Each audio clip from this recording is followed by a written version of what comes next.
This video is going to be about how I created this Collagraph, which is a jigsaw of 7 different plates.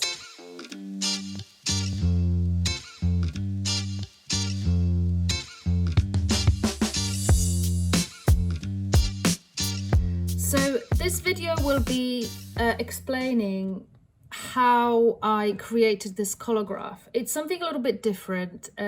I really wanted to create a Collagraph of different shapes which fit together almost like a jigsaw. My image that I took on a walk in Peak District is of these trees, and the reason why I like it is because it gave me an idea of doing this sort of jigsaw-like composition and a Collagraph. So I used the photograph and I drew a picture, which then I photographed again on my iPad.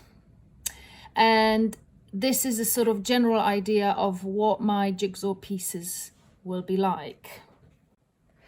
I then created the jigsaw pieces, so several different plates, as you can see, and they all sort of stick together and on top of each other. So the birches are made out of milk carton cardboard, and they sort of sit on top of the other pieces, and they have all sorts of different textures. So the sky has a mixture of textures using aluminium foil and some acrylic media, and the bottom part has got some tissue incorporated in it, as well as a bit of scrim right at the bottom, just to trap a little bit more ink and make it a bit more interesting.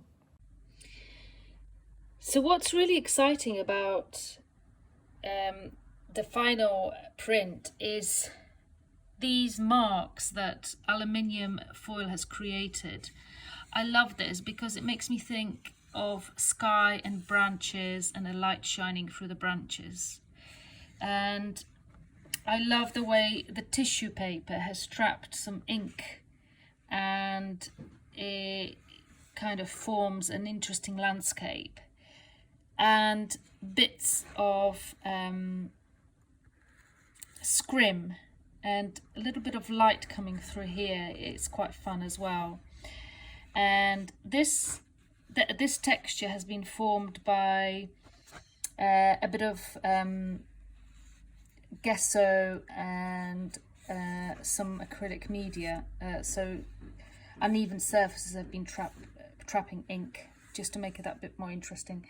And what's really cool is that because this has been sitting on top, these birch plates have been sitting on top, they have this sort of white outline, which I really love, and a little bit of trapped ink sort of coming through. That's quite interesting as well, interesting effect. So I guess what I like about it is those rough edges sort of embossed and almost coming out at you, and sort of the little bit of branches here, which was just a gap between bits of cardboard, and just, you know, branches sort of sticking out a little bit roughly. So it just creates that slightly more interesting textures and shapes on the final print.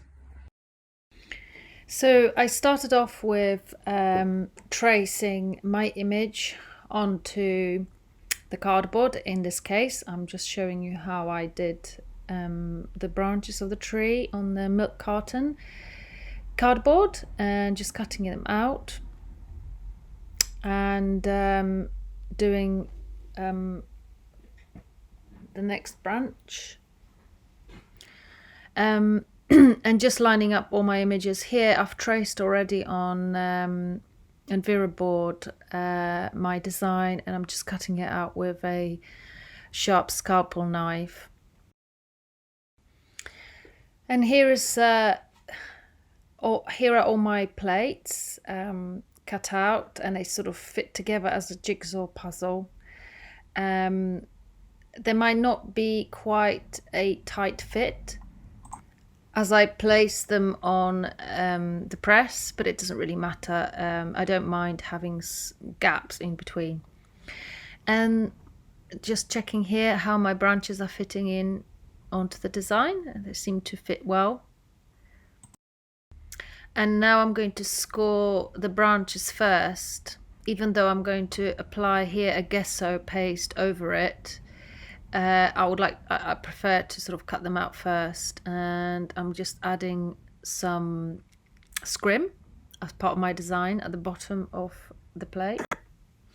And here you can see sort of close up of the scrim. I pushed the fibers a little bit to suggest a landscape in the background, and this is how my branches will fit on top. So I'm probably going to put a bit of glue on top of the scrim, just so that wiping off the ink will be easier. So here it is that I'm just applying a bit of glue there, and now I'm working on a second plate, scoring and peeling off the branches. So this is the top plate. Just adding some detail here, and this is the middle part of the plate. Again here I'm just peeling off the branches, scoring and then peeling away. And this plate is going to have some tissue paper that I'm just scrunching up just to give some nice textures, and I'm going to apply a bit of gesso underneath and add the tissue paper just to give it sort of an interesting background. So here is some gesso. Acrylic gesso is really, really good for applying different textures in collagraphs. I really like using it, and I strongly recommend it. You can do anything you want with it, and even using palette knife, just sort of getting some very interesting strokes of palette knife can add a great interest in a collagraph plate. So here I am ready to stick my tissue paper onto my gesso, wet gesso. And this is really nice because it's tissue paper is very delicate, so you can really work your interesting pattern into the gesso and sort of tap it down and make it all go the direction you want. You can sort of mold it almost with your fingers, which is really, really fun. You could actually peel off the tissue paper and just leave the pattern on the gesso, but I chose to leave it on. Yeah, so hopefully it will work out and give me a really nice texture. Okay, so once the gesso's dried, I'm just cutting off the overhanging bits and just scoring into my tree shapes, which I can see through the tissue. And here is, again, I'm just lining up all my plates together just to see what I look like. And here I'm going to work on the very last, I've got two plates left of the background. So here I'm just applying a little bit of acrylic medium, matte medium. And the reason I'm doing that is because I don't want, if I didn't apply anything, this would wipe off really clean, as the Enviroboard is very smooth. But what I want is for a little bit of ink to get trapped, because I want the color, I want a really rich color to come through. So I don't want it to completely wipe clean. And also by using a palette knife, I'm hoping to get a little bit of texture in that part of the sky. And hopefully just not too much. This acrylic matte medium is going to give me what I'm looking for. Okay, so now I'm just applying glue wood glue to my last plate, and I'm putting here sort of scrunched up aluminium foil on top. And I'm doing that because I want a really exciting texture in my sky. And those little creases in aluminium foil, I'm hoping, are going to give me a sort of suggestion of branches. And I'm just here applying glue on top of the aluminium foil just to protect the plate and make it a bit more robust. And the same here, I'm applying a bit of glue over the scrim in the bottom plate. And on also the plate with the tissue paper, just to secure it and make it a bit more robust. Here are all my bits fitting together. So the very last part is my tree, my birch branches. I've got some milk carton sort of bends in there, which it doesn't bother me too much. That can be just part of the design. So here I'm going to score into the milk carton cardboard, and as you can see, it's actually very easy to peel off. So here what I'm peeling off is going to trap more ink and give sort of suggestion of shadow. I'm going to use sepia ink on these, so it will be sort of black and white. The dark areas will be where I'm peeling off, and the very light areas is where I'm leaving the milk carton cover on. So here just doing a little bit more work on the last branch, just doing sort of patterns just to make them look a little bit more interesting. And here I'm using a Drypoint tool just to sort of add some more patterns, which will make it more look like a tree, just adding a little bit of shade, nothing much. Here I'm here applying a little bit of matte acrylic media on the very shiny surfaces, just so they trap a little bit more ink, because I don't want them to completely wipe off, so I just want sort of the medium tone to be included as well. And finally, I've got all my plates ready and dry, and I'm going to add some shellac, clear shellac varnish to both sides of all plates, just to make them again a bit more resistant and robust for my printing process. With this design, I don't think the plates will be able to produce many prints because they're so delicate and intricate. Here are the inks I'm going to use. So I'm going to use sepia, which will be placed on the tree branches. I'm going to use raw sienna with Indian yellow, and I'm going to mix light green and turquoise lake. And I don't want to use pure light green. I'm going to probably mix it with Indian yellow just to give more interesting color. And also I'm not going to use pure raw sienna. I'm going to mix that with Indian yellow again. I don't like normally using pure colors. So here are my color choices. Here are my ready plates, and I'm ready to ink up. So I'm inking up with a brush for the branches, just so it's easier. And here is my sienna with Indian yellow and light green with Indian yellow ink. And here I'm using turquoise lake mixed with sepia for the darker blue tone, and just pure turquoise lake for lighter. So I'm using my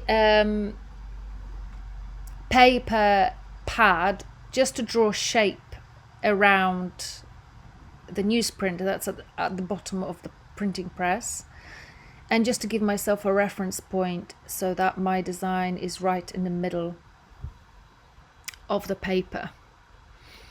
So when I place my jigsaw puzzles, which I'm doing very, very gently, I don't want to have to move them around too much, because then that will make the newsprint dirty and then the print itself dirty. So once I place them, that's it. So I don't want to go horribly wrong with it. That's why I need my reference points. So I'm very gently sort of placing them. You can move them slightly and that shouldn't be too much of a problem, but you want to keep the movement of the plates to the minimum and just sort of try to get it right the first time, which is impossible. So here I'm going to place the sky, the first sky plate, as closely as I can.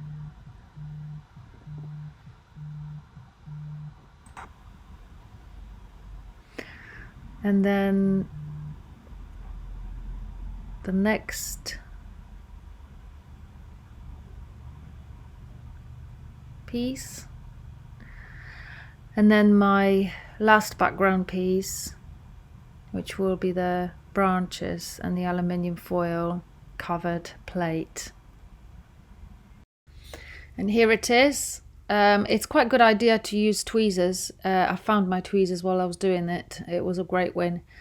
Much easier than doing it with bits of paper. So if you have a pair of tweezers, that's really handy just to move things around a bit. And here is my first branch. A very difficult operation. It needs to be done very gently and a little bit fiddly. So here tweezers come very handy.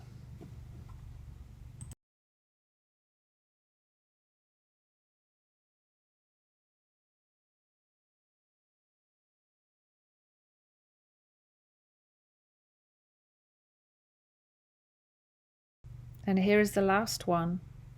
It's really looking really cool. I'm so looking forward to seeing the print. It's looking so colourful and interesting already. So here is my wetted paper, my 300 GCM Snowden paper.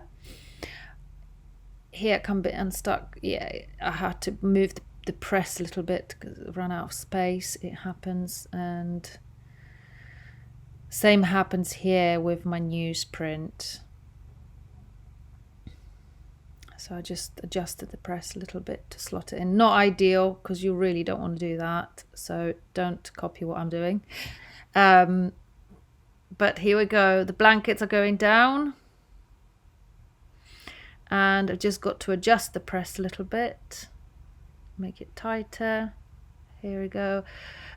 What I do is I just really press it as much as I can until I can't really push it anymore. And I'm just running it through the press, and here is the exciting part, to see what it looks like. This is such a wonderful moment. I love this. Just peeling off. Oh, looks so cool. That's brilliant. And here we go, upside down. Yep. Switch it around. Fantastic. Lots of textures, lots of colors and shapes. Love it. Hope you enjoyed it. Thank you for watching. Bye.